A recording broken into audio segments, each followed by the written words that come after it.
असे चालणे शिवरायांची सलगी देणे कैसे असे सकल सुखाचा त्याग करून साधिजे तो योग राज्य साधनाची लगबग कैसे करावी याहून करावे विशेष तरीच म्हणवावे पुरुष काय लिहावे तव शौर्याचा एक अंश दे तव धैर्याचा जरा स्पर्श दे तव तेजातील एक किरण दे जीवनातला एकच क्षण दे त्या दीप्तीतून दाई दिशा धृत उजळून टाकू पुसू पानिपत पुन्हा लिहाया येथील महामंत्र आहे नवे शब्द साधा जयाच्या स्मृतीने जळे मलेंच बाधा नुरे देश अवघा जयाच्या अभावे शिवाजी जपू राष्ट्रमंत प्रभावी पुंडलिक वरदेव हरी विठ्ठल श्री ज्ञानदेव तुकाराम मौली ज्ञानेश्वर महाराज की जय जगद्गुरु तुकाराम महाराज की जय छत्रपती शिवाजी महाराज की जय धर्मवीर संभाजी महाराज की जय।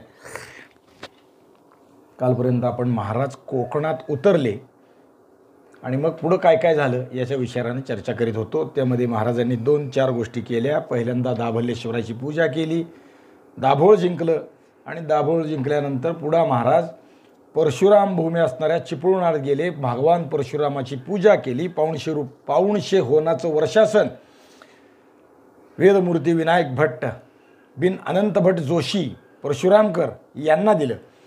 चिपळूणच्या शेजारी आहे परशुराम, लहानसं क्षेत्र आहे आणि त्याला परशुराम या नावानंच ओळखलं जातं। आणि मग महाराज तिथून परशुरामानंतर पुढं आले, कुठं आले? संगमेश्वरात आले। संगमेश्वर जिंकलं आणि संगमेश्वरच्या राखणीसाठी 2 माणसं ठेवली। 2 माणसं म्हणजे कारभारी 2, पण हाताखाली लोक भरपूर। त्यातले तानाजी मालुसरे आणि दुसरे पिलाजीराव सरनाईक। मग महाराज पुढं देवरुखला गेले। देवरुख नंतरनं सूर्यराव सुर्वे शृंगारपूरचे यांना विजय करायचा, महाराज त्यांना स्वराज्यात गुंफण्याचा महाराजांची इच्छा होती। त्यांना निरोप दिला, आतापर्यंत तुम्ही हत्यार धरलं पण ठीक आहे, असो सोडून द्या, स्वराज्यात सम्मिलित व्हा म्हणून वकील पाठवला। त्यांनी मान्य केलं, मी तुमचा कृतपुत्र आहे, तुम्ही पाहिजे ते सांगा, पाहिजे ते सेवेला तयार आहे म्हणून त्यांनी मान्य केलं। आणि कृतपुत्राच्या विषयानं पुत्राचे 12 प्रकार आपण काल पाहिले, बरोबर आहे की नाही? म्हणून 12 प्रकार जे पुत्राचे सांगितलेले आहेत ते सगळे पुत्राचे विषय आपण पाहिले। आणि महाराजांची नजर आता राजापुराकडे वळली। महाराज राजापुराकडे निघाले। राजापूर अनेक अर्थाने विचार महाराजांच्या डोक्यात होता। पन्हाळ्यावर घुमलेले उडवलेल्या तोफाचे आवाज महाराजांच्या डोक्यात घुमत होते, त्यांच्या डोक्यात ते होतं, इंग्रजांनी उडवलेल्या तोफांचे ते आवाज होते। त्याशिवाय अजून काय, म्हणजे इंग्रज पन्हाळ्याच्या वेड्यात महाराजांच्या विरुद्ध सिद्धी जोहरला मदत करायला आले होते। नुकतंच त्यांनी आणि महाराजांनी एकमेकाचं मैत्रीच्या वार्ता झाल्या होत्या, आम्ही तुमचे मित्र म्हणून दोघांची चर्चा झाली होती। तरीसुद्धा इंग्रजांनी मनानं कारभार केला होता सिद्धी जोहरला मदत करण्याचा, नुसता दारुगोळा व्यापारी म्हणून विकण्याचा नाही, तोफाही दिल्या होत्या। बरोबर स्वतः आला होता उडवायला हेनरी रिव्हिंग्टन, आणि त्याशिवाय युनियन जॅक लावून तो पन्हाळ्यावरून येऊन थांबला होता। आणि वरून महाराजांनी स्वतः गडावरून पाहिलं होतं, त्यामुळे त्यांच्या मस्तकात आग होती। तोफांचे आवाज महाराजांच्या मस्तकात धुमसत होते। सूड घेतल्याशिवाय आता महाराज शांत होणं शक्य नव्हतं। आणि महाराजाला शांत करण्याचं सामर्थ्य का कोणातच नसतं। प्रत्यक्ष रुद्र संतापला, त्याला कोण शांत करते? रुद्रच काय, भगवान महाविष्णू सुद्धा एकदा संतापले, भक्ताचा कैवार घेऊन, भक्त प्रल्हादाच्या बाबतीत आपण विचार करतो, त्याला कोण शांत करू शकलं? शांत करायला कुणाचीही ताकद झाली नाही। नरसिंह अवतार धारण केला, हिरण्यकश्यपू फाडला, पण ते जे गुरगुरून आहे, तो जो संताप आहे, तो जो आवेश आहे, तो आवेश थांबता थांबेना। सगळ्या देवदेवतांनी विनंती केली तरी थांबेना। लक्ष्मी मातेला सांगितलं, आईसाहेब तुमच्याशिवाय आता नवरा शांत करायचं काम कोणाकडे नाही, तुम्हीच ते करा। ते म्हणले माझं सुद्धा धाडस नाही, तुमचं तुम्ही पहा। भक्ताला पुढं केलं आणि मग शांत झाले काहीशी। पुराणात अजून दुसऱ्या काही कथा मिळतात याच्या बाबतीनं। भगवान विष्णूला शांत करण्यासाठी भगवान शंकराला अवतार धारण करावा लागला, गंड भेरुंड म्हणतात त्याला, किंवा अजून एक अवताराचं पण नाव वेगळं आहे, त्या अर्थाने पण आले। आणि मग भगवान विष्णू शांत झाले, दोघांचं युद्धही झालं, असाही त्यात विषय असतो। इथं तर प्रत्यक्ष शिवाजी महाराज संतापले आहेत। हे संताप म्हणजे भगवान विष्णूचा, भगवान शंकराचा, दोघाचाही। आणि इंग्रजांच्या विरुद्ध विचार आहे, यांना संपवल्याशिवाय काही उपयोग नाही। यांचा संताप झाला की हिमालय सुद्धा विरघळेल अशी ताकद. महाराज दौडत दौडत राजापुरात आले. मागोमार 4000 भाले आणि तलवारी तळपत होते. महाराजांच्या बरोबर 4000 स्वार होते. भाले आणि तलवार घेऊन ते सगळे महाराजांच्या मागे आले होते. राजापूर बंदर आहे की विजापूरच्या आदिलशहाच्या ताब्यात आहे आणि या बंदरात एका भागात इंग्रजांची वखार आहे. अचानक मराठ्यांनिशी 4000 लोकांनिशी महाराज राजापुरावरून कोसळले, कडाडले, कड्यासारखे कोसळले. राजापूर तिथल्या शाही ठाणेदाराला, धनिकांना आणि इंग्रजांना याबाबत कसलीही कल्पना नव्हती. म्हणजे अवचित महाराज गेले. याच्याबद्दल त्यांना कुठे सावधानता, आधी काही माहिती आहे, कुणी येतंय असला सुद्धा विषय नाही. महाराज गेले, पण गेल्या गेल्या शहरात नाही घुसले. महाराजांनी राजापुराच्या बाहेर थांबले. नेहमीची महाराजांची ही एक पद्धत आहे वागण्याची. सुरतला गेल्यावर सुद्धा महाराज बाहेर थांबले. आधी राजापुरात सुद्धा महाराज बाहेर थांबले, एकदम शहरात नाही गेले. आणि शहरात आपले दूत पाठवले, लोक पाठवले, सैनिक पाठवले, व्यापाऱ्यांना, धनिकांना बोलवून आणा म्हणून सांगितले. कशासाठी? एकदम गावात जाऊन लुटालूट करणं ही आमची नीती नाही. आम्ही आधी सांगतोय, मग बोला, मग तुमचं पाहिजे तसं वर्तन. तुम्ही आधी जर खंडणीक बऱ्या बोलानं दिलीत तर ठीक, जर नाही दिलीत तर मग तुम्हाला सोडत नाही. आणि त्या अर्थाने बोलवून घेतलं. सैनिक बड्या बड्या व्यापाऱ्यांना, धनिकांना बोलवून घेऊन आले. महाराजांनी इंग्रजांना मात्र बोलावून पाठवलं नाही. कुणालाही महाराजांनी कैद केलं नाही. व्यापाऱ्याला बोलवून आणलं पण कैद केलं नाही. सैनिकांना बोलावून पाठवल्याप्रमाणे व्यापारी, धनिक आले. इंग्रजांना महाराजांनी बोलावणं पाठवलं नाही. का पाठवलं नाही? कारण त्यांच्या भेटीला महाराज स्वतःच जाणार होते. का? ही मोठी लोक आहेत, हे वेगळे उद्योग आहेत मोठेपणाचे. आपणच स्वतः गेलं पाहिजे, महाराजांची इच्छा आहे. त्यांना कशाला तसदी द्यायची? आपणच त्यांच्यावर जाऊ आणि काय करायचं आहे ते बघू. तलवार हाती घेऊन त्यांची भेट घेणं गरजेचं आहे. नुसतं एखाद्या राजासारखं नाही. बस पन्हाळ्याचं पाप केलंय, वर हे तोंड मिरवत फिरतायत, यांचं शासन केलं पाहिजे म्हणून महाराज त्यांना बोलावून पाठवलं नाही. बघू आपण म्हणले पुढं काय करायचं त्यांच्या बाबतीत. महाराजांचं आणि या बाकीच्या धनिकांचं या भेटीत काय बोलणं झालं? उपलब्धता नाही, शब्दाविषयी त्यात काही सापडत नाही. पण बहुतेक नेहमीच्या पद्धतीप्रमाणे महाराजांनी त्यांना सांगितलं असेल, आम्ही आलोय, बऱ्या बोलाने एवढी रक्कम द्या, नाही तर मग आम्हाला काम करावं लागेल, खंडणी दाखल पैसे द्या. ही व्यापारी श्रीमंत होते.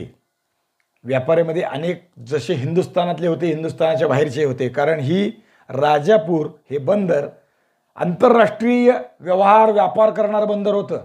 दाभोळ, राजापूर इथं आदिलशाहीचा माल इथून परदेशात जात होता आणि परदेशातून इथं माल येत होता. अनेक राष्ट्रांशी त्यांचा व्यवहार होत होता.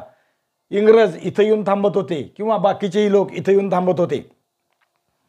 मस्कत, इराण, अन्य द्वीपातले लोक इथं येऊन आपला व्यापार करायला माल आणायचे आणि विकत घ्यायचे किंवा विकत द्यायचे इथे आल्यावर. एका पाठोपाठ एक लोक व्यापारी म्हणून इथं आले. त्यातला हा हेनरी रिव्हिंग्टन पण इंग्रज म्हणून तिथं आलेला आहे. ईस्ट इंडिया कंपनीचं राजापुरात मोठी वखार आहे आणि त्याचा हा मुख्य अधिकारी हेनरी रिव्हिंग्टन. हे लोक आले भेटायला धनिक, तसं न बोलवता हे हेनरी रिव्हिंग्टन महाराजांकडे आला. त्याला काही बोलवलं नाही, पण स्वतःच लाळघोटेपणा करायला महाराजांपाशी आला आणि त्याला पाहिलं आणि महाराज संतापले. तो दृष्टीस आला की महाराजांनी हुकूम सोडला, पकडाय आला. दगाबाज, हरामखोर, पकडाय आला. पन्हाळ्यावर डागलेल्या तोफाचा धडाका आज जाणवला. एकदम तोफ उडवल्यासारखंच झालं.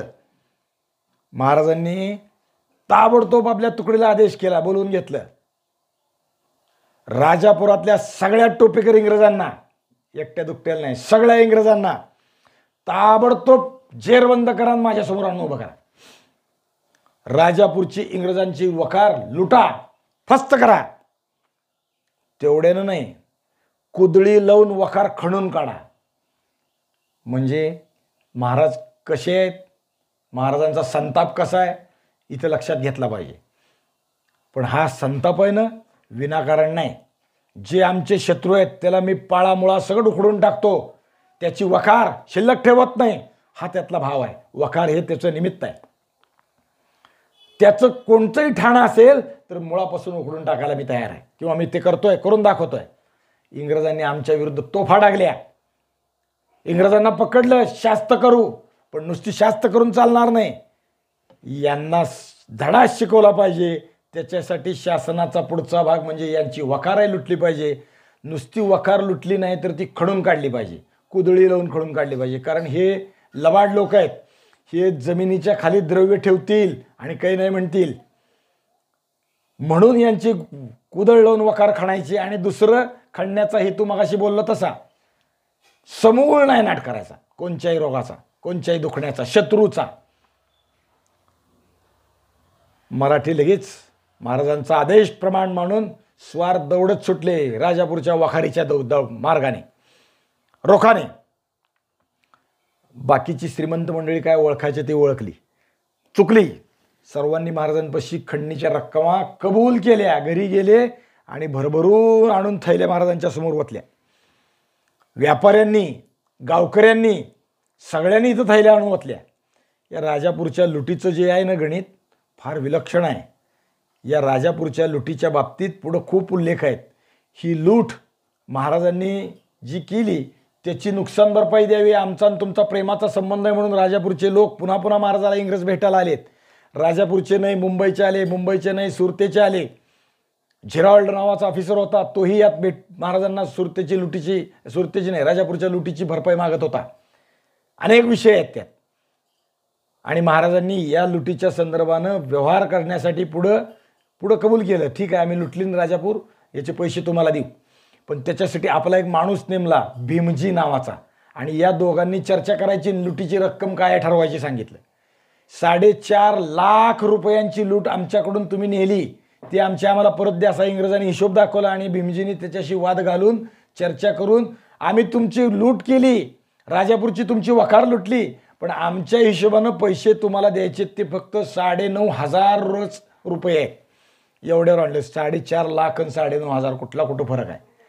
आणि याहीपेक्षा पुढं म्हणजे हे पैसे द्यायचं कबूल केलं, पण हे पैसे 7 वर्षाच्या कराराने द्यायचे कबूल केले. हे पाहण्यासारखं आहे, विलक्षण आहे. दरवर्षी एवढे 7 वर्षात ही भरपाई देऊ.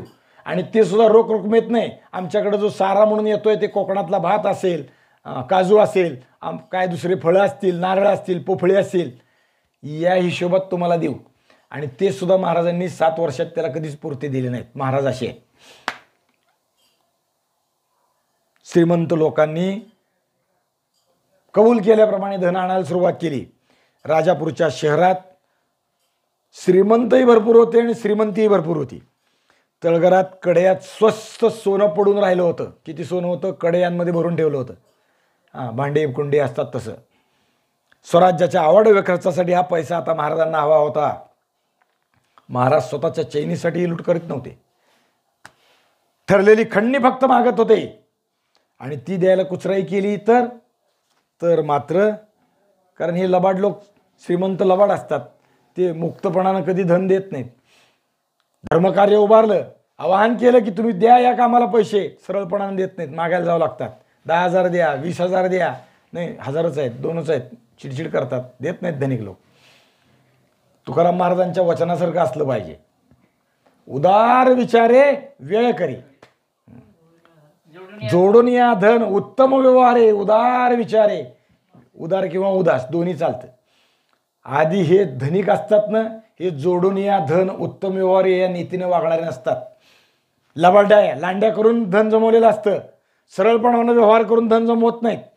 क्वचित असतात काही रीतीनं न्याय करून तेवढेच पैसे घ्यावेत, जास्त खाणं अन्याय आहे म्हणून वागणारे काही असतात, बाकी सगळेच नसतात. तर त्या पद्धतीनं हे धनिक जे लबाड असतात त्यांना लुटूनच आणावं लागतं. यांनी लोकांची पिळवळत करून सावकार, दलाल, जमीनदार हे पैसा काढीत असतात. स्वराज्याच्या निर्मितीच्या महान कार्यात महाराजांना गोर गरीब मावळे शब्दावर प्राण देत होते. मग यांच्यापाशी धन यांनी द्यायला काय हरकत होती? द्या. हे राष्ट्रकार्य उभारलंय, त्यात तुम्ही तुमचे जी काही इच्छा आहे ती द्या, स्वइच्छेने द्यावं. ज्याच्यापाशी जे आहे ते देतोय. कोणी आपलं तारुण्य देतोय, कोणी पोरगा देतोय, कोणी आपल्या घराचं कुंकू देतोय, कोणी आपलं आयुष्य देतोय, रणकुंडात उतरतोय. तुमच्यापाशी धन आहे, तुम्ही धन द्या. पण ते धन द्यायला साहुकार, शिवाजी महाराजांचं म्हणणं असं आहे, साहुकार हे तो राज्याचे भूषण. साहुकाराचा दोन्ही तिन्ही अर्थाने विचार करता येतो. साहुकार म्हणजे साहुकारी करणारे, पैसे देणे घेणे करणारे, आणि दुसरं व्यापारी, अशा अर्थाने साहुकार म्हणलेला आहे.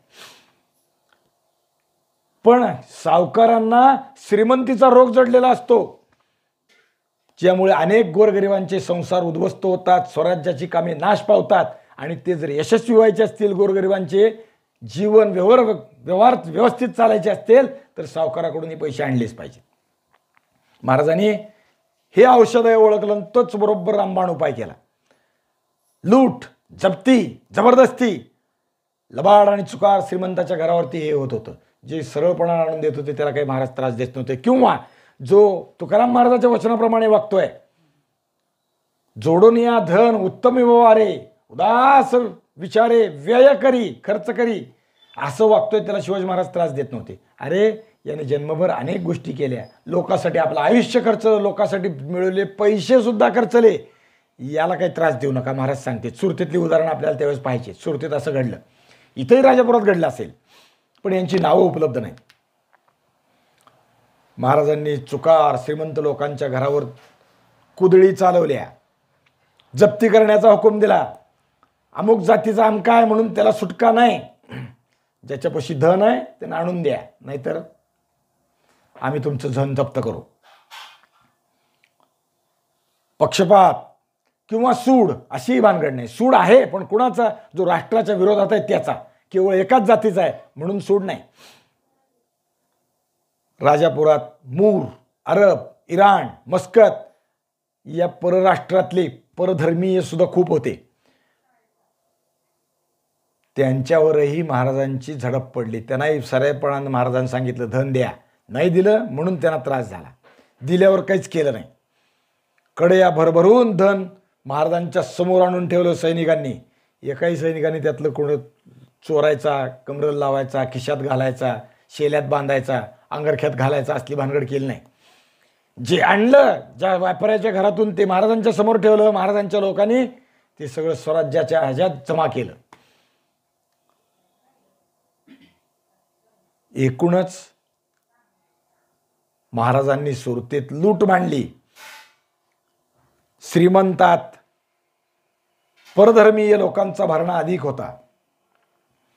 त्यांच्या वखारीत काही शिल्लक ठेवलं नाही महाराजांनी. कड्यात आळसात भरून पडलेलं धन सगळं महाराजांच्या पुढे आलं.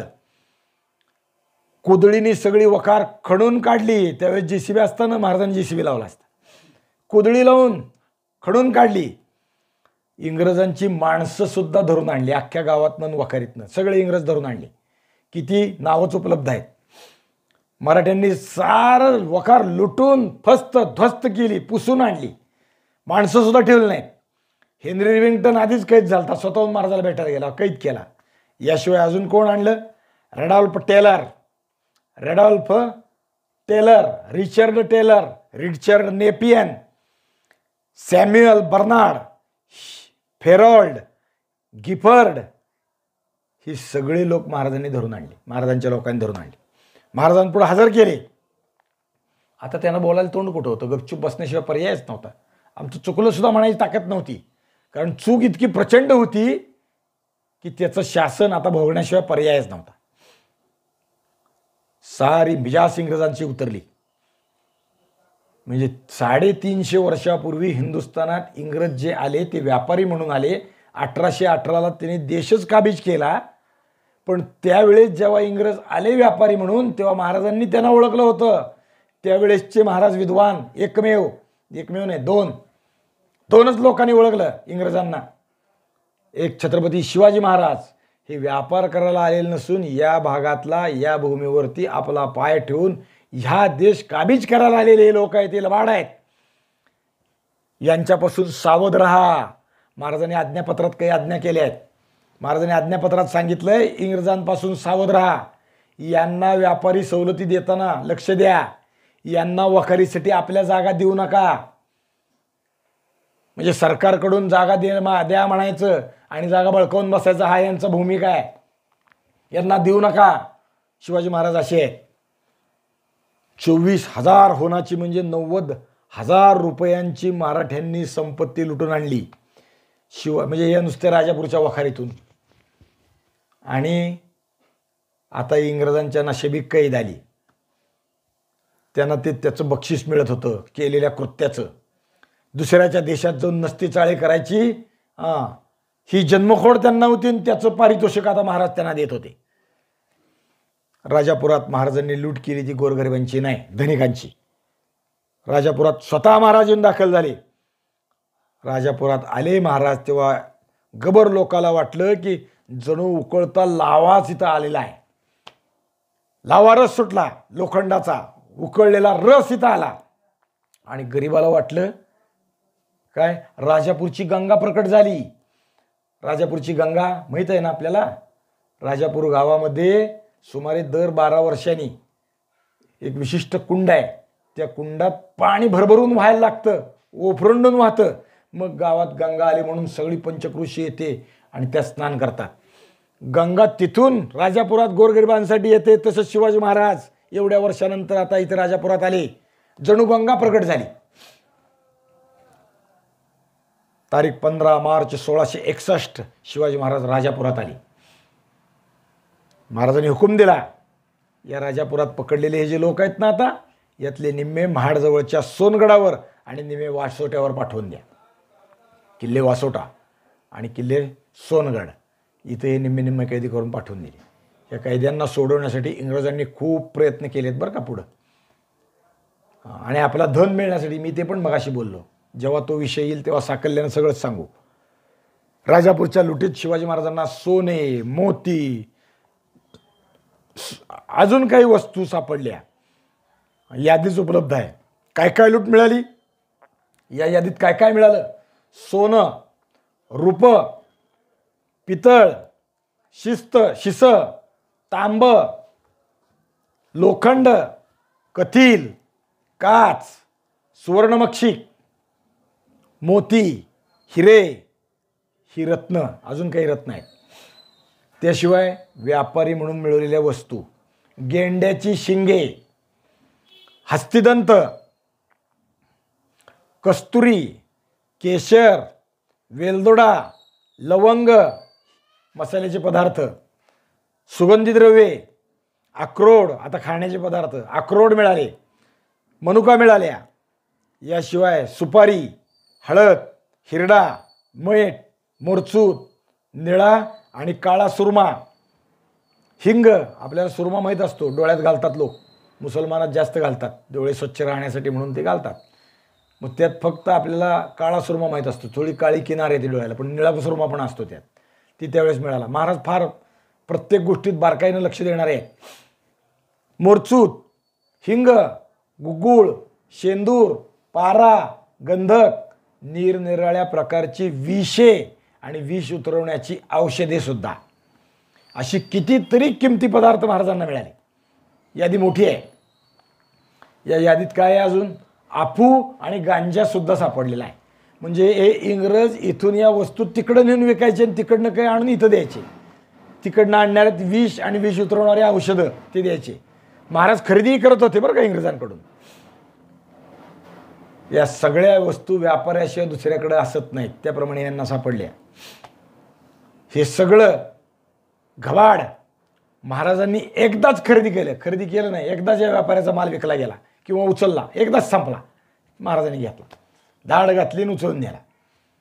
महाराजांनी हा सगळा माल घोड्यावर, बैलावर, कावडीत भरला, आपल्या स्वराज्यात किल्ल्याकडे, राजगडाकडे पाठवून दिला, निरनिराळ्या ठिकाणी पाठवला. बक्कळ संपत्ती स्वराज्यात भांडारात जमा झाली. राजापुरात त्याहून एक मोलाचं रत्न महाराजांना मिळालं. हे तर मिळालंच, धन आहे, पण अजून एक रत्न शिवाजी महाराजांना प्राप्त झालं. कोणचं रत्न आहे? या रत्नाचं नाव आहे बाळाजी आवजी चित्रे. हा तरुण आहे, सुमारे 18-20 वर्षाचा तरुण आहे. पण याचं म्हणजे कहाणी अत्यंत हृदयद्रावक आहे. काय कहाणी आहे याची? याचे वडील आवजी हरी चित्रे आणि त्यांचे भाऊ हे दोघं सिद्धीकडे कामाला होते जंजिऱ्यावर. या बाळाजीची बुद्धी अत्यंत तल्लख. हे सिद्धीकडे कामाला होते. आवजी हरी चित्रे यांची बायको, तिचं नाव आहे गुलबाई तथा रखमाई. गुलबाई म्हणायचं, मूळ नाव रखमाई.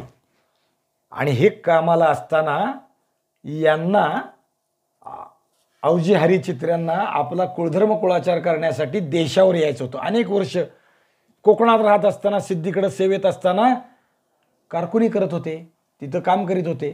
सिद्ध्याकडे जरा विश्वासू होते सिद्धीचे. तरी काम करीत असताना सिद्धीला सांगितलं देशावर जायचं आहे, मला सुट्टी द्या, सुट्टी द्या. अनेक वर्ष सुट्टी मिळाली नाही. एकदा सिद्धीला सुट्टी मिळाली, सिद्धीने सुट्टी दिली आणि आवजी हरी चित्रे देशावर आले. इथला कुळधर्म कुळाचार, देशातला काय त्यांचा खंडोबा दैवत असेल, अजून काही असेल, त्याची पूजा अर्चा करायचे. आल्यासरशी इथं काही पाहुणे रावळे असतात, त्यांना भेटीगाठी घ्यायच्यात. हे सगळं केलं आणि पुन्हा गेले. दरम्यान सिद्धी तिथं आजारी पडला किल्ल्यावर जंजिऱ्यात. आणि आजारी पडल्यावर लोकांनी त्याचे कान भरले की तो आवजी हरी चित्रे गेला का नाही, तो तिकडे गेला आणि त्यांनी तुमच्यावर करणी केली, जारणमारण केलं, चेटूक केलं आणि म्हणून तुम्ही आजारी पडला. आणि आवजी आवरीला काहीच माहीत नाही. ते सगळं इथलं संपलं, तिथे गेले की त्याला ताबडतोब पकडायचा आदेश झाला. सिद्धीने त्याला पकडलं, दोन्ही भावांना पकडलं, समोर हजर केलं. काय गुन्हा, काय माहीतच नाही, काहीच सांगितलं नाही, काही बोलायचं नाही. काय करणार? सिद्धीने नुसतं पकडलं, संपवलं नाही. या दोघांना समुद्रात बुडवून मारण्याचा आदेश दिला. आवजी हरी चित्रे आणि त्यांचा भाऊ या दोघांनाही पोत्यात घातलं आणि जहाजातून समुद्रात टाकून दिलं, बुडवून मारलं. एवढ्यावर सिद्धीची भूक भागली नाही. सिद्धी महाविचित्र त्याने याच्या बायकोलाही कैद केलं, आवजी हरी चित्र्याच्या म्हणजे रुक्माबाईला. आणि बरोबर 3 मुलं होती. थोरला पोरगा बाळाजी, हा 6 वर्षाचा, त्याच्यापेक्षा धाकटा श्यामजी आणि तिसरा चिमणाजी. प्रत्येकात 1-2 वर्षाचा अंतर. म्हणजे किती लहान असतील सगळे? 6 वर्षे, 5 वर्षे, 4 वर्षे किंवा 3 वर्षे, एवढी लहान मुलं ती. त्या बाईचं एकदम धाबच दणाणलं, गडबडून गेलं. काय झालंय कळलंच नाही. कालपर्यंत सुंदर असणारं संसार, सिद्धीच्या नोकरीत चाललेलं आयुष्य एकदम उद्ध्वस्त झालं. नवरा गोंट्यात घालून समुद्रात बुडवून मारला, दीर मारला. आता हे 3 बारानिशी, 3 पोरानिशी या बाईला आयुष्य कंठायची पाळी आली. 3 लहान मुलं. पण सिद्धी विचित्र, त्यानं आदेश दिला हिला गुलामाच्या बाजारात विकून टाका, पोरं आणि ती सगळ्याला. सिद्धीच्या त्या जंजिरा किल्ल्यावरती गुलामांचे व्यापारी यायचे आणि जायचे. त्यात ह्या बाईला देऊन टाकलं एका व्यापाऱ्याकडं. व्यापाऱ्याला सांगितलं हिला लांब नेऊन कुठेतरी विकून टाक, मस्कतला ने, दुबईला ने, इराणमध्ये ने, अफगाणिस्तानात ने विकून टाक. सगळे गुलाम दिले तसे तिलाही देऊन टाकलं. हा व्यापारी तिथून घेऊन निघाला आणि तिथून तो बाहेर पडला सिद्धीच्या तिथून. आणि त्याच्या दुर्दैवानं वादळ सुरू झालं, समुद्रात वादळ सुरू झालं आणि जहाज भरकटलं आणि दिशा चुकून ते राजापूरच्या मार्गाला लागलं खाली. आणि वादळातून वाचण्यासाठी यांनी 15 जहाज घेतलं. कुठं आलो आपण विचारलं, राजापुरात आल्याचं कळलं. आणि मग त्या व्यापाऱ्याने विचार केला एवढ्या लांब जाऊन कशाला विकायचं, आता इथं जर वादळ उठले काय करावं, इथंच थांबू, इथंच विकू. आणि त्यानं गुलामाच्या बाजारात सगळे आपल्याबरोबरची माणसं काढली आणि त्या राजापूरच्या गावात माणसं, गुलामाचा बाजार भरतो, भाजी मंडईत कशी भाजी मिळते ना तसं बायका माणसं विकायचा बाजार असायचा पूर्वी. तिथं आणून त्या बाईला उभं केलं. त्या बाईने एक विनंती केली, माझी एक इच्छा आहे की मुलं फार लहान आहेत, आईशिवाय जगणं शक्य नाही. तेव्हा माझी एक इच्छा आहे की माझ्याबरोबरच माझ्या मुलांचाही तुम्हाला कुठं विकायचं ते एकत्रित द्या. तो व्यापारी म्हणाला, बाई तू म्हणतेस ते बरं आहे, पण हे माझ्या हातात नाही. जो कोणी तुला खरेदी करेल त्याची काय इच्छा असेल त्याच्यावर चालेल, मी काही करू शकत नाही. एक गोष्ट मी करू शकतो की तुम्हाला एका वेळी एका ठिकाणी उभं करून मी लिलावात विकेल. आणि मग भर बाजारात ती बाई उभारली आणि तिला ती 3 लेकरं चिटकून बसलेत, धरून आईला बसलेत आणि तिचा लिलाव सुरू झाला. बाजारात लोक लिलावाच्या आशेनं तिला विक्री घ्यायला लागले, खरेदी करायला लागले. रुपया, 2 रुपये, 5 रुपये, 7 रुपये लिलावाची बोली चढायला लागली, किंमत वाढायला लागली. आणि एकदम 8 रुपये 9 रुपये झाला असताना दुसऱ्या माणसाने पैसे वाढवले. थोडी इरीश्री होती तसे पैसे वाढवले.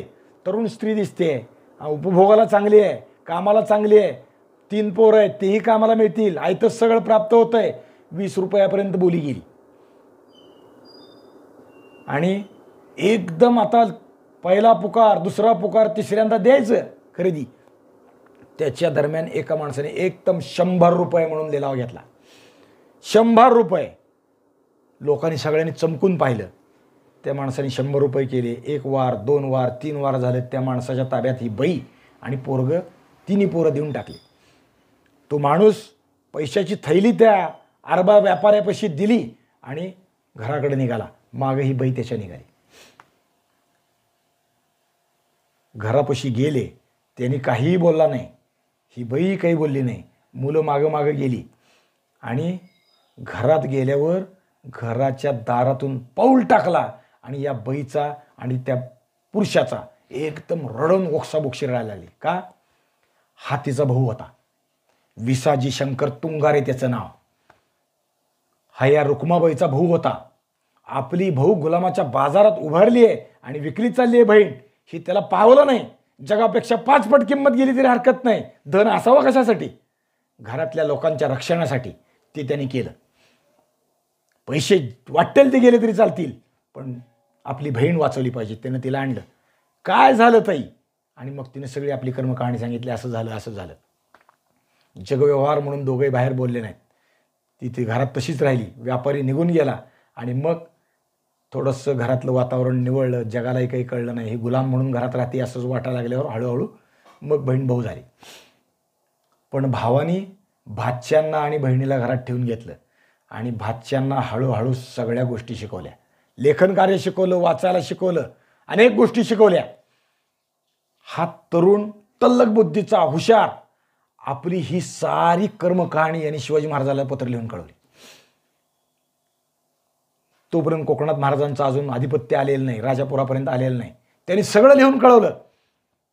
असं आहे, माझ्यावर असा अन्याय झाला, असं झालं, असं झालं. आणि जेव्हा शिवाजी राजा राजापुरात आले तेव्हा घरी माणसं पाठवले. हे विसाजी तोंगाऱ्याचं घर कोणचं आहे, जा पहा. आणि तिथला हा पोरगा बाळाजी कोण आहे? हा, आत्तापर्यंत सिद्धी यायचे किंवा आदिलशाही नोकर यायचे, ते लाता झाडीत यायचे, घोडे त्याच्यावरून स्वार यायचे आणि घरातल्या माणसाला पकडून न्यायचे, लाता घालायचे, पैसे काढायचे. आणि आपल्या घरात स्वार आले आणि आपल्या पोराला बोलून नेत आहेत. बाळाजी कोण आहे? बोलवलाय. कुणी बोलवलाय? शिवाजीराजांनी बोलवलाय. ती बाई गयावया करायला लागली. बाळाजीला बरोबर नेलं, घोड्यावर बसवून नेलं. पण बाई गयावया करायला लागली. बाळाजीच्या मागं ती पळत चालली. माझ्या पोराचा काही गुन्हा नाही हो, काही नाही, माझ्या पोराचा दोष नाही, काही करू नका त्याला. आणि जेव्हा शिवाजी महाराजांच्या समोर बाळाजी आला, बाळाजीला माहीत होतं आपल्याला कुणी बोलवलंय, काय होणार आहे माहीत नव्हतं. बाईला तर काहीच माहीत नव्हतं. महाराजांच्या समोर बाळाजी आला. बाई पण आली आणि बाई गयावया करायला लागली महाराजांची. महाराज म्हणले, काळजी करू नका ताई, आई काय म्हणले असतील माहीत नाही, काळजी करू नका. आम्ही बाळाजीला स्वराज्याच्या कामात गुंफण्यासाठी आलो. आम्ही बाळाजीवर अन्याय नाही करायला आलो, बाळाजीला मारायला नाही आलो. आणि मग बाई संतुष्ट झाली. बाळाजीला शिवाजी महाराजांनी स्वराज्याच्या कामात बोलवलं. महाराजांचं कारण 2, याच्यावर अन्याय झाला तर आहेच, पण दुसरा विषय असा की बाळाजीनं लिहिलेलं पत्र जसं हृदयद्रावक आहे, त्याची कहाणी हृदयद्रावक आहे, तसं बाळाजीचं अक्षर मोत्यासारखं आहे, उत्तम अक्षर आहे. महाराजांच्या गुणाची पारख करण्याचा गुण आपण इथं पाहायला पाहिजे. याच्या अंगी तो गुण आहे, याच्या अंगी धाडस आहे, एखादी गोष्ट राज्यकर्त्यापर्यंत पोहोचवण्याचं. दुसरं, याचं अक्षर सुवाच्य आहे. स्वराज्याच्या कामात लेखनिक लोक पाहिजेत ना, तर हे असे असावेत. त्याला उचलून घ्या, स्वराज्याच्या कामात आणा. शिवाजी महाराजांनी या बाळाजीला उचललं आणि आपल्या पदरी ठेवलं. कुठं? चिटणीस म्हणून. अचूक हिराच बाळाजी म्हणून उचलला. शिवाजी महाराजांनी उचलला, आपल्या पदरी ठेवला. ते शिवाजी महाराजांचे चिटणीस झाले. यानंतर चिटणीस नावानं ते ओळखले गेले. हे घराणं फार विलक्षण आहे. बाळाजीचे 2 भाऊ शिवाजी महाराजांच्या सेवेत पुढे आले. बाळाजींना शिवाजी महाराजांनी जेव्हा राज्याभिषेक झाला तेव्हा अष्टप्रधानात काम सांगायची इच्छा व्यक्त केली. तुम्ही अष्टप्रधानात राहावं असं माझी इच्छा आहे. आणि बाळाजीनं विनम्रपणे नकार दिला. लक्षात ठेवा, विनम्रपणे नकार, मला नको महाराज, मला माझी चिटणीशीच द्या. तुमचा खाजगी आणि राज्यकारभारातला पत्रव्यवहार करणारा म्हणून मला तुम्ही नेमा, मला तुमचा अष्टप्रधान नको. असा कोणी माणूस आहे का हो आता? आता मंत्री नेमा म्हणून वजन घालतात, पैशाचे खोके देतात, एकमेकाची इरीशिरी करतात. मंत्रीपद पाहिजे, शिवाजी महाराज द्यायला लागले तरी ते घेत नाहीत. बाळाजी असे आहेत. बाळाजीचं घराणं सुद्धा तसंच विलक्षण आहे. फार मोठं घराणं आहे. बाळाजी स्वतः अष्टप्रधानात नको म्हणले, पण महाराजांनी त्यांना चिटणीशी दिली. चिटणीशासाठी काय काय वस्तू दिल्या, जसं अष्टप्रधानाला मान दिला तसा बाळाजीला मान दिला. पालखी दिली, अब्दागिरी दिली, अष्टप्रधानातल्या लोकांना ढाल तलवार दिली तशी बाळाजीलाही दिली. अजून काही वस्तू दिल्या, मोत्याचे अलंकार दिले, शिरपेच दिला, कपडे दिले राज्याभिषेकाच्या वेळेस बरं का. आणि मग बाळाजी चिटणीस आहेत ना, मग चिटणीसाच्या हिशोबानं काहीतरी वस्तू द्यायला पाहिजे ना. चिटणीशी कामाचं काय, सोन्याची दौत आणि टाक दिली. लक्षात ठेवा, शेरभर सोन्याची दौत आणि टाक बाळाजीला शिवाजी महाराजांनी दिलेली. हे घराणं महाराष्ट्रात फार विख्यात आहे. 8 पिढ्या या घराण्याच्या महाराष्ट्राच्या इतिहासात नाव घ्यावं लागतं अशा निर्माण झालेल्या आहेत. कदाचित महाराष्ट्रातलं हे एकमेव घराणं आहे की ज्याच्या सलग 8 पिढ्या कर्तृत्वानं महाराष्ट्राच्या क्षितिजावर तळपत आहेत. बाळाजीचा पोरगा खंडू बल्लाळ हाही विलक्षण. संभाजी महाराजांच्या काळामध्ये हा स्वराज्याच्या कामात संभाजी महाराजांच्या बरोबर होता. याने संभाजी महाराजांना वाहून जात असताना, संभाजी महाराज जेव्हा फोंड्याच्या म्हणजे गोव्याच्या स्वारीत होते तेव्हा पोर्तुगीज गव्हर्नर विजर्रई, कोंद दी अल्वार आणि दोम दी रॉड्रिक कास्ता यांच्यावर गोव्यात फोंड्यामध्ये संभाजी महाराजांनी स्वारी केली. तेव्हा हे पळून गेले आणि यांचा पाठलाग करायला संभाजी महाराजांनी आपला घोडा त्यांच्या मागे दौडवला.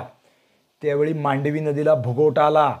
मांडवी नदी इथं समुद्रात मिळते, ओहोटीला लागले. संभाजी महाराज घोडा वाहून जायला लागला.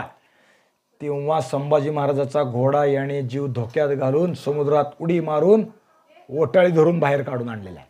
संभाजी महाराजांना तेव्हा वाचवलं यांनी. खंडोजी असा आहे, हा अत्यंत स्वामिनिष्ठ आहे. संगमेश्वरात संभाजी महाराजांची पत्नी येसूबाई यांच्यावर हल्ला झाला. ते ज्याला लक्षात आलं म्हणून यानं आपली बहीण, मावस बहीण संतूबाई, तिला येसूबाईच्या मेण्यात बसवलं आणि येसूबाईला काढून स्वराज्यात पाठवून दिलं. परिणाम, बहीण मेली.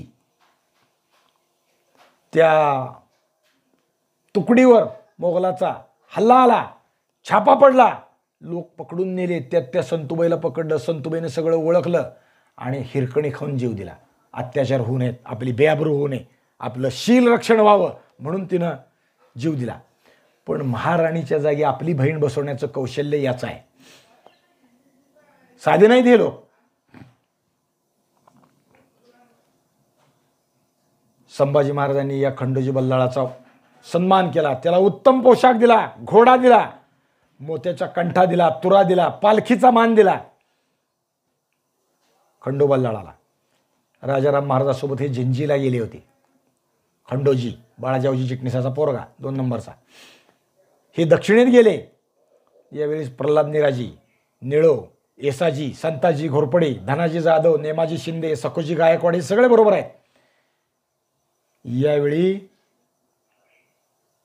वेढ्यात असताना, जात असताना धनाजीच्या पायावर पाणी घालणं बिलणं अशा विषयानं धनाजी जाधवांनी राजाराम महाराजाच्या पायावर पाणी घातलं. संशय आला मोगलांना की लहान पोराच्या पायावर मोठा माणूस पाणी घालतो, याचा अर्थ हा राजा आहे आणि दुसरा आहे तो त्याचा सरदार आहे, आणि म्हणून हे राजाराम महाराज आहेत आणि पकडा. आणि यावेळी सुद्धा 2 गट केले. एका गटाचं नेतृत्व या खंडो बल्लाळाने केलं आणि दुसरा गट धनाजी जाधवाच्या अखत्यारीत देऊन राजाराम महाराजाला जिंजीकडे पाठवलं. आणि इथं खंडोबल्लाळांनी मोगलांना अडवलं. त्यात ते पकडले गेले, कैदेत पडले, 5 दिवस तुरुंगात पडले, राखेचे तोबरे दिले, अंधार कोठडी, अन्न नाही पाणी नाही अशा परिस्थितीत राहिले. तुरुंगातून उडी मारून बाहेर पळून गेले, पुन्हा सुटले. त्यात एक पाय जन्मभर लंगडा झाला, एक पाय मोडला, जन्मभर लंगडे झाले. पुढं दक्षिणेत गेल्यावर जुल्फिकार खानाने जिंजीच्या किल्ल्याला वेढा दिला. राजाराम महाराज आज कैदेत आहेत.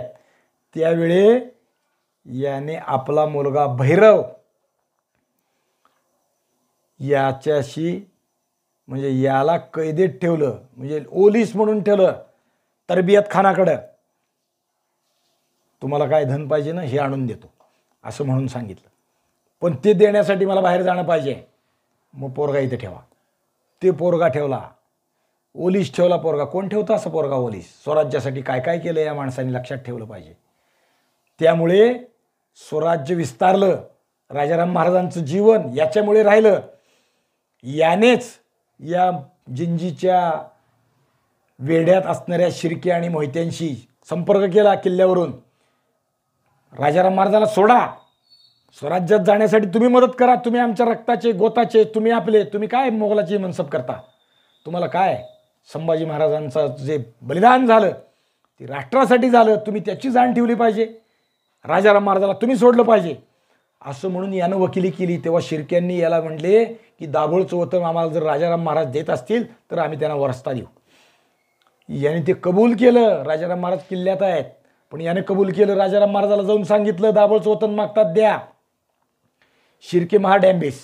शिर्क्यांनी त्याला म्हणले नुसतं एवढं नाही, दाभोळचं वतन शिवाजी महाराजांनी तुमच्या पदरात घातलंय, दाभोळ तुमच्याकडे दिलेलं आहे.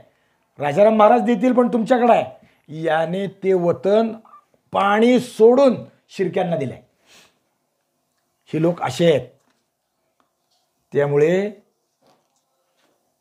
यांचं मोल स्वराज्यासाठी फार मोठं आहे. याने पुढे शाहू महाराजांनाही घोड्यावरून जात असताना एकदा वाचवलंय. म्हणजे हे सगळं चरित्र आहे ना, खूप मोठं आहे. या घराण्याचा इतिहास म्हणून विचार करण्यासारखा आहे. याच घराण्यात पुढं काही मोठे पुरुष होऊन गेले. हे सातारकर छत्रपतींच्या सेवेत अनेक वर्ष, अगदी खूप उत्तरकालापर्यंत होते, पेशवाई संपण्यापर्यंत किंवा मराठीशाही या देशातून संपली आणि इंग्रजांची सत्ता स्थापित झाली तोपर्यंत.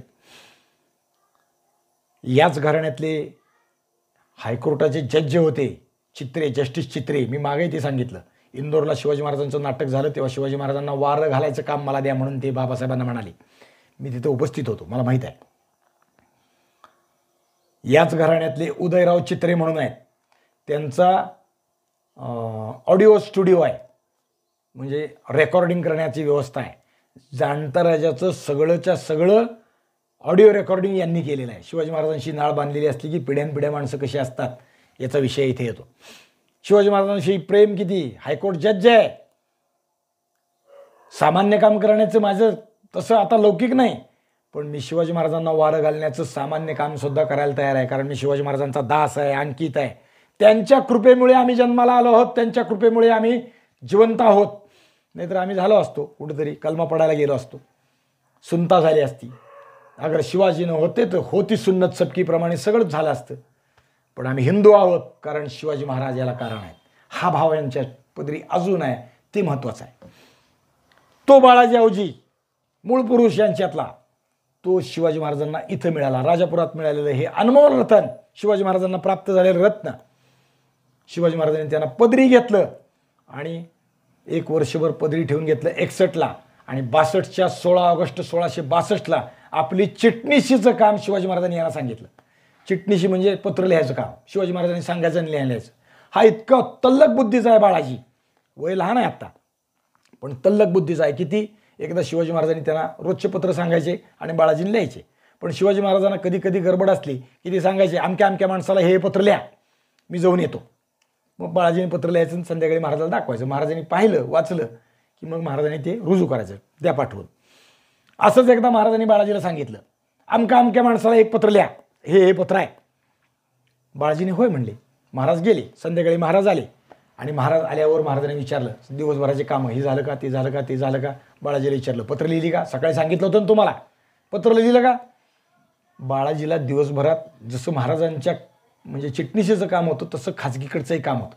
म्हणजे वाड्यातली काही कामं असायची, हे करून द्या ते करून द्या, ते कामं लागलं. त्या दिवसभराच्या कामाच्या रगाड्यात बाळाजी काम विसरला, पत्र लिहायचंच विसरला बाळाजी पत्र लिहायचं. आणि महाराजांना नाही लिहिलं म्हणून कसं सांगायचं? महाराजांना खोटं काय म्हणजे खोटं बोलायचं म्हणण्यापेक्षा कसं सांगायचं? कोणतं तोंड घ्यायचं? महाराज पत्र लिहिलं नाही, मला वेळ झाला नाही.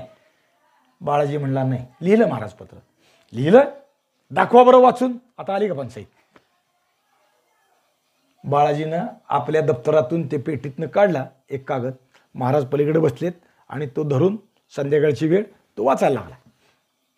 समोर ठेवून कागद वाचा. महाराजाला लक्षात आलं की ते बाळाजीपाशी जरा अंधार आहे. मशालजीला म्हणले तिकडे जा, बाळाजीला उजेड दे.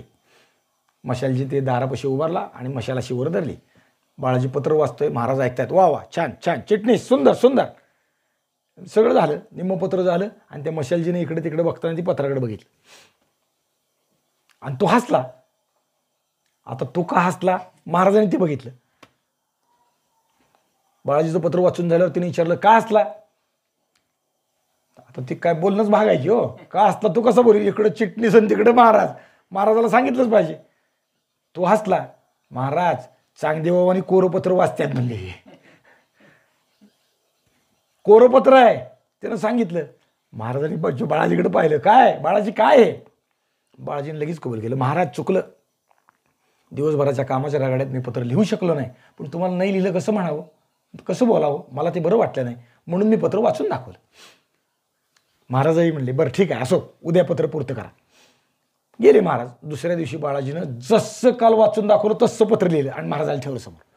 म्हणजे महाराज कसे आहेत आणि बाळाजी कसे आहेत हे महत्त्वाचं. महाराजांनी कोणचा माणूस उचलला आहे? खरोखर रत्न उचलला आहे. कारण बाळाजी तल्लक बुद्धीचा आहे, अक्षर आहे. जसं काल सांगितलं तसं पत्र लिहिलं, एकही शब्दाचा बदल नाही. म्हणजे एक पाठी माणूस म्हणावा तसं. बाळाजी असे आहेत. ती महाराजांनी उचलली आणि बाळाजीला महाराजांनी तारीख 16 ऑगस्ट 1662 आपली चिटणीशी सांगितली. महाराजांच्या पदरी एक अनमोल रत्न या पद्धतीनं जोडले गेलं. बाकीचा विचार आपण उद्या करू. पुंडलिक वरदिवार विठ्ठल श्री ज्ञानदेव तुकाराम विठ्ठल विठ्ठल विठ्ठल विठ्ठल. पुंडलिक वरदिवार विठ्ठल श्री ज्ञानदेव तुकाराम मौली ज्ञानेश्वर महाराज की जय. जगद्गुरु तुकाराम महाराज की जय. छत्रपती शिवाजी महाराज की जय. धर्मवीर संभाजी महाराज की जय.